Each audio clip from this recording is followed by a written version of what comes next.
Before I get started today, I want to introduce Dorothy Advincula, our partner at IPSOS, who worked with us on designing and executing this research. The theme of ALM this year is reset. And I think if there's one space in our industry that needs to reset its thinking, it's the data space.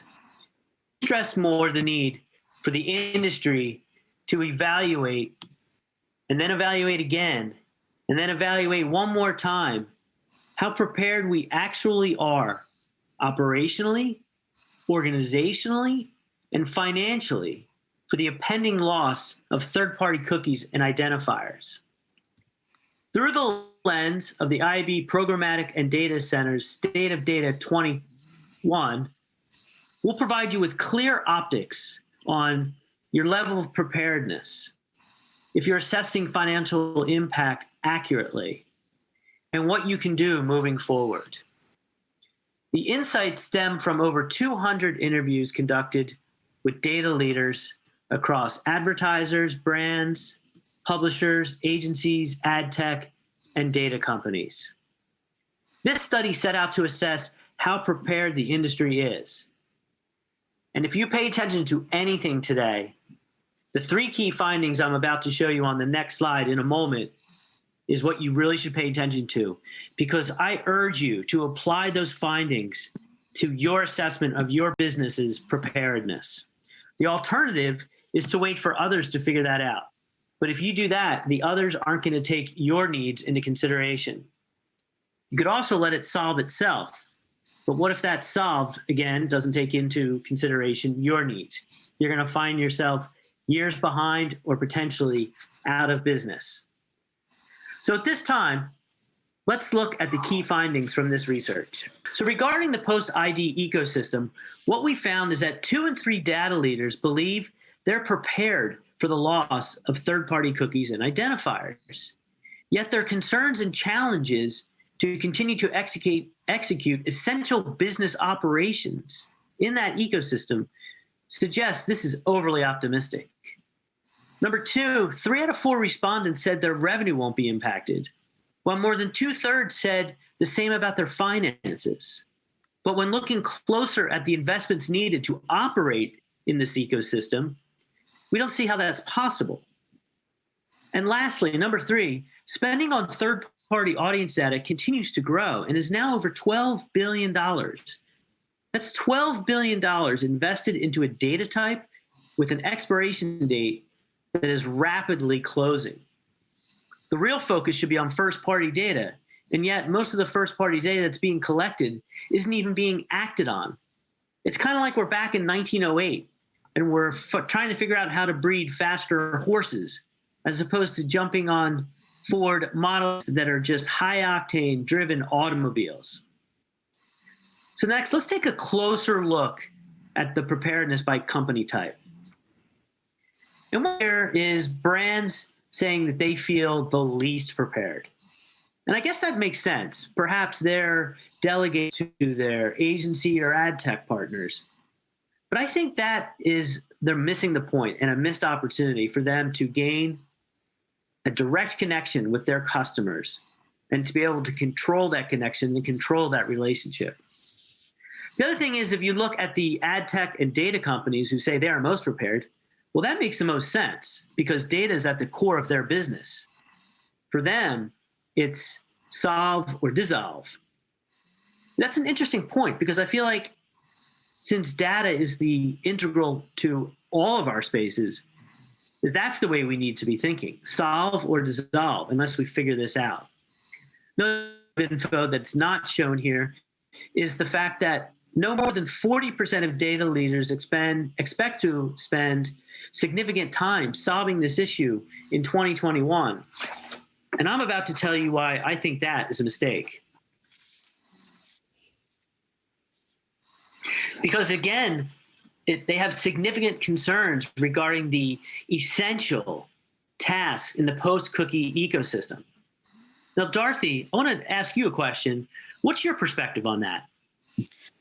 This data seems to indicate, Chris, that agencies and brands could be focusing their spend on channels that allow them to correlate and optimize for attribution, such as through walled gardens and large publishers with first-party data. And publishers are relying on ad tech to figure it all out. Agencies, brands, and publishers alike are riding on the do it for me mindset. The reality is that the more you rely on others to control your data, the more you are vulnerable to unpredictability. So it's really time to ask ourselves, do we really want to rely on other companies to grow our own businesses? So what do you think this means, Chris? I think my takeaway for this is that these concerns are too high for tasks that are too important for 2/3 of the industry to consider itself prepared.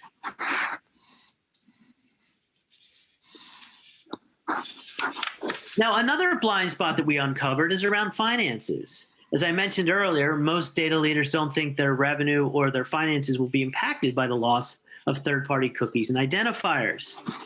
We interpret this as a lack of foresight into actually the investments needed. For example, if you're thinking, well, I'll just continue to spend dollars in the walled gardens, well, we think that's a risk because of the unpredictability and the unreliability of those platforms. The other thing, not to mention, is that you don't get a full view into that data. So then when any aspect of that falls through in the future, you're going to realize that you're not prepared to be able to pivot quickly and operate your business in the way that you've been doing all along. Dorothy, what do you think about this? I'd add that a cookie and ID-free ecosystem had long since been expected to limit audience scale and targeting by a lot. As a result, brands may see lost revenue. On the other hand, the inability to target or reach customers will certainly impact publishers. Ad sales could drop as advertisers shift media strategy to walled gardens that will have a potential to show better marketing efficiency, such as quality traffic or speedier conversions through their first-party data. But then, an over-reliance on such walled gardens or private exchanges could lead to increased demand on those platforms, resulting in limited inventory and elevated CPMs for buyers. And this will affect everyone, not just a particular marketer or a data leader, but everyone. Yeah, if we go to the next slide, I see a theme emerging. And I think it's don't be blindsided financially. Think more about the time and financially consuming business effects, such as increasing spend on the use of first-party data, bringing data management in-house, centralizing all CRM data in the one repository. These are all things that are going to cost a lot of money and a lot of investment and certainly affect your bottom line. Which brings me to the next slide and another topic as we stay on the topic of investment. The combined investment in third-party audience data and the technologies that support it was over $20 billion in 2020. That's $20 billion into a system whose value is decreasing by the day. It begs the question, what's the investment look like into first-party data? Or at the very least, what's the progress there in terms of investing or collecting or leveraging first-party data? Dorothy, I'm going to hand this over to you to take over on the next slide. And here's what I find mind-blowing. Most are not collecting basic first-party data. While many collect contact information, they know very little beyond that. Outside of knowing an email address or a mobile phone number, marketers don't really know as much as they should. And that becomes a problem because then when the data is in fact collected, they're not actionable. Moreover, beyond the basics, marketers don't really know much about their customers. Only a few know what customers are buying, what they're getting exposed to, or what their preferences are. In short, we don't know much about them or how they interact with our brands. So how do we build customer lifetime value founded on relevance and personalization if we don't have the context to build that from? And these are the things that differentiate the brands that will thrive versus those that will dive. And what's even more concerning is that even in the minimal amount of first-party data being collected, most is not being leveraged for advertising and marketing. So now, not only do we have a no data issue, we also have a wastage issue. So we as an industry really need to better figure out how to use and invest in this data and create tools to better understand consumer behavior. Right, Chris? Yeah, I mean, again, this comes back to the financial impact issue. I mean, it's all about investing money to be able to pivot into first party data. And I think that, to think that your finances aren't going to be impacted is a lack of foresight. So lastly, at a point I want to talk about is industry collaboration, which is, if you look at these numbers, I just don't think it's happening at a level high enough to get us where we need to be to overcome the next iteration of the digital ad ecosystem that is post-cookie and post-ID. For marketers to achieve their KPIs, for there to be an open web to thrive, for consumers to enjoy value-based, personalized experiences, it can't happen in isolation, and it can't be driven by one company. It has to be done by all of the company types and players in collective action. The message here is more highly focused collaboration will better serve us all. And that brings me to my final slide. And that is, here's what you can do. Don't be intimidated. First of all, before I get started, don't be intimidated. I know it seems like there's a lot to do, but the path is clear. Number one, your revenue is probably going to be impacted, or at least you're going to have to pivot the way you financially plan your company. My recommendation is to educate your team, figure out how you're going to be impacted, and build programs and structure your business to overcome that, to adapt to that. Number two, own your first-party data and amass a huge first-party data set that can be mapped to other data sets to ultimately enrich that data and ultimately create a greater connection with your consumers. And finally, as I mentioned on the previous slide, it's all about collaboration. Work with your industry partners, work with inside your company. Otherwise, we're going to have a fragmented web, and our goal of privacy-centric addressability won't be met.